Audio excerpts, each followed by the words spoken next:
قرآني نبض حياتي، قرآني طهر ذاتي، قرآني عصمة أمري، قرآني طوق نجاتي، قرآني نبض حياتي، قرآني طهر ذاتي، قرآني عصمة أمري، قرآني طوق نجاتي. السلام علیکم ورحمۃ اللہ وبرکاتہ.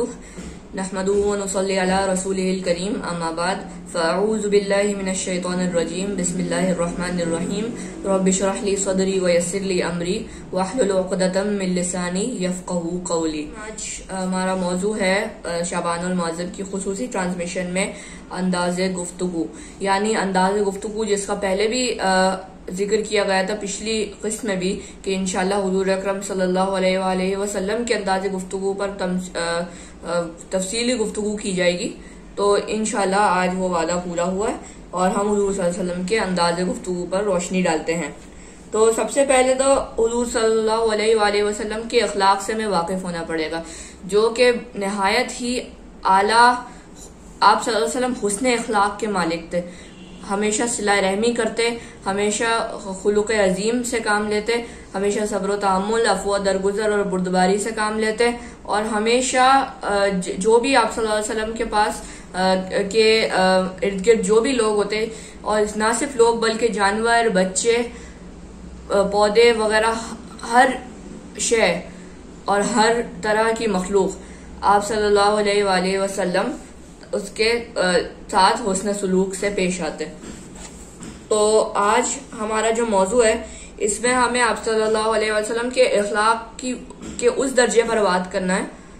بات کرنی ہے کہ جو آپ صلی اللہ علیہ وآلہ وسلم کی خوش گفتاری کا آئینہ دار تھا. وہ لہجہ جس سے خیر خواہی اور محبت کا جو جذبہ تھا اس کا رس ٹپک رہا ہوتا تھا. وہ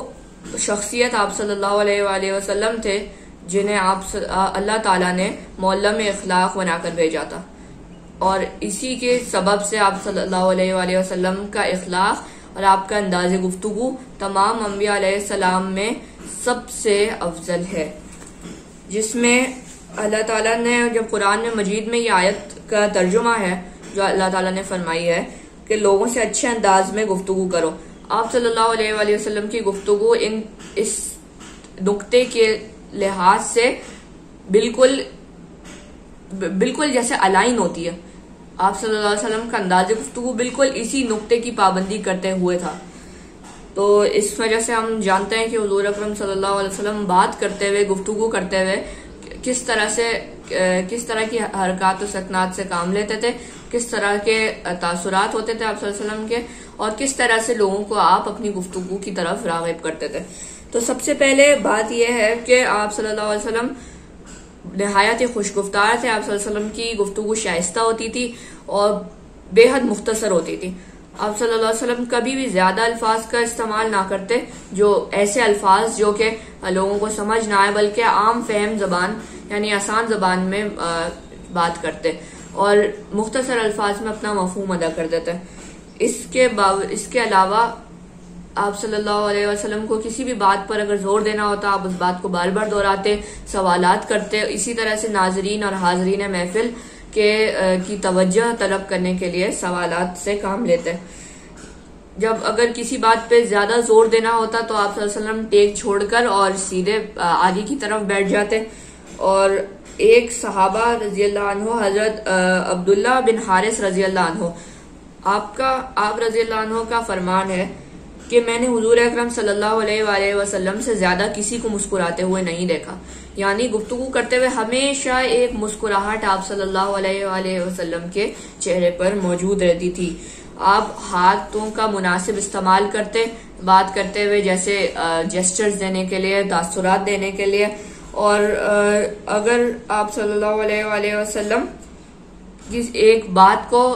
بتا رہے ہوتے تھے جس کی اہمیت بھی زیادہ ہوتی تھی، تو آپ صلی اللہ علیہ وسلم بہت ٹھہر کر اس بات کو بتاتے تھے، اس بات کو بیان کرتے تھے، تاکہ جو بھی ہیں موجود حاضرین محفل وہ اسے آسانی سے اس بات کو یاد کر لے. اس کے علاوہ بہت سے ایسے لوگ ہوتے تھے، یعنی قریش بھی ہوتے تھے اور بہت سے لوگ ہوتے تھے جن کے جو اخلاق ہوتے تھے یا ان کی کوئی اعمال ہوتے تھے وہ حضور اکرم صلی اللہ علیہ وآلہ وسلم کو ناگوار گزرتے تھے. تو بجائے اس کے کہ آپ براہ راست بالخصوص اسی شخص کو جس کے اعمال آپ صلی اللہ علیہ وسلم کو ناگوار گزرتے تھے اسے بلا کر یا اس کا نام لے کر اس کی وہ کرتے، آپ صلی اللہ علیہ وسلم اصلاح کرتے،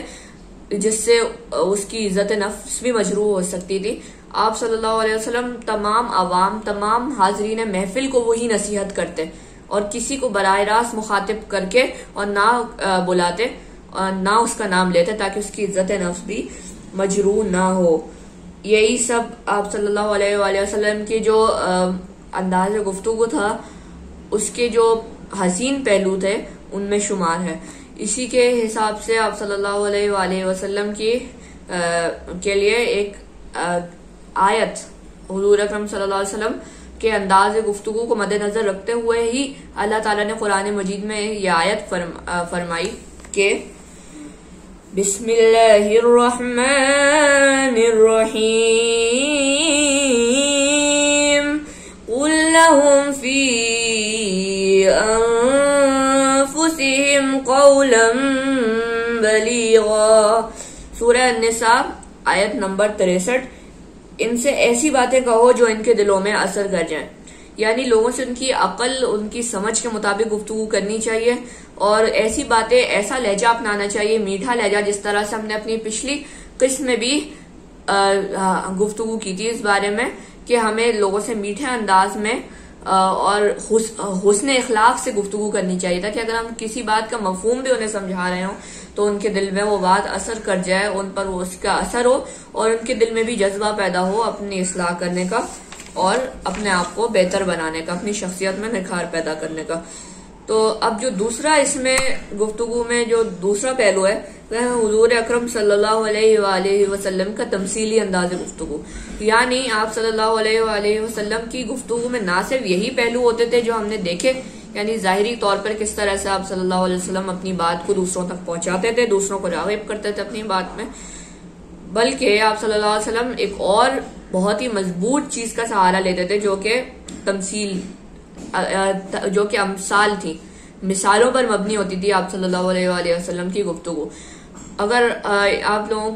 لوگ بھی جس طرح سے جانتے ہوں گے کہ اگر کوئی انسان آپ کو کسی چیز کی مثال دے کر یا کسی چیز کو عملی طور پر کسی عمل کو کر کے دکھائے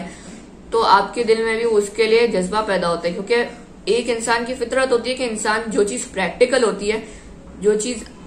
مطلب اس نے دیکھ لی ہوتی ہے کہ کس طرح سے ہو سکتی ہے، جو کہ چیز پریکٹیکل ہوتی ہے، انسان ہمیشہ اس پہ جاتا ہے. تو پریکٹیکلی جو چیز حضور اکرم صلی اللہ علیہ وآلہ وسلم نے کر کے دکھا دی، جو عمل کر کے دکھا دیا، جو چیز فرما دی اور لوگوں کے ذہن میں بھی اس کے بارے میں سوچ پیدا ہوئی تو پھر لوگوں نے اس پر عمل اور بھی بہتر انداز سے کرنا شروع کیا. تو یہ مثالوں کا جو استعمال تھا وہ بہت ہی حکیمانہ انداز تھا حضور اکرم صلی اللہ علیہ وآلہ وسلم نے جو اپنی گفتگو میں اپنایا. پہلا جو اس کا فائدہ تھا وہ یہ تھا کہ ذہن نشین ہو جاتی تھی، جو بھی بات آپ صلی اللہ علیہ وآلہ وسلم فرماتے تھے وہ بالکل ذہن نشین ہو جاتی تھی، بالکل لوگوں کے ذہنوں میں بیٹھ جاتی تھی. اور دوسری بات یہ ہے کہ جو بھی لوگ ہوتے تھے وہاں وہ بہت متوجہ ہو کے سنتے تھے، بہت انٹرسٹ لے کے، بہت دلچسپی لے کر. صحابہ کرام رضی اللہ عنہم اور جو بھی عوام بیٹھی ہوتی تھی، حاضرین محفل، وہ سب بہت ہی توجہ سے سنتے تھے آپ صلی اللہ علیہ وآلہ وسلم کی گفتگو کو. دو مثالیں ہیں یہاں، دو امثال ہیں جو آپ صلی اللہ علیہ وسلم نے فرمائی. ان میں سے پہلی یہ کہ آپ صلی اللہ علیہ وسلم نے توجہ دیکھ کے لوگوں کی اور یہ بات فرمانا شروع کی کہ لوگوں، تمہارا کیا خیال ہے کہ اگر تم میں سے کسی کے دروازے پر سے ایک نہر گزر رہی ہو جس میں وہ ہر روز 5 مرتبہ غسل کرتا ہو تو کیا اس کے جسم پر کوئی میل باقی رہ جائے گا، کوئی میل کچیل باقی رہ جائے گا؟ تو صحابہ کرام رضی اللہ عنہم نے فرمایا کہ نہیں، اس کے جسم پر تو کوئی میل کچیل باقی نہیں رہے گا.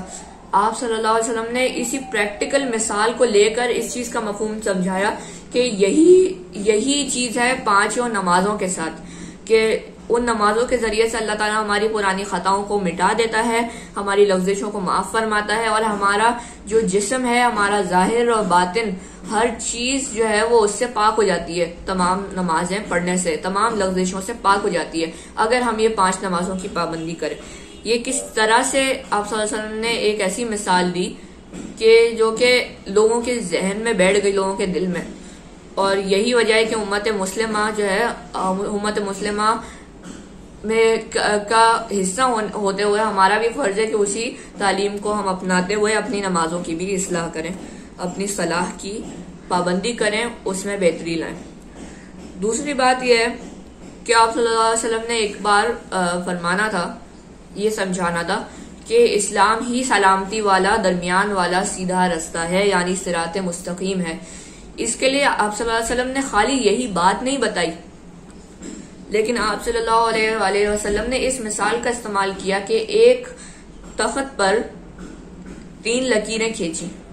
پہلی ایک سیدھی لکیر کھینچی جو کہ ایک خاص مقام کی طرف اپنا سفر طے کر رہی تھی۔ ایک لائن ہوتی ہے سیدھی، اور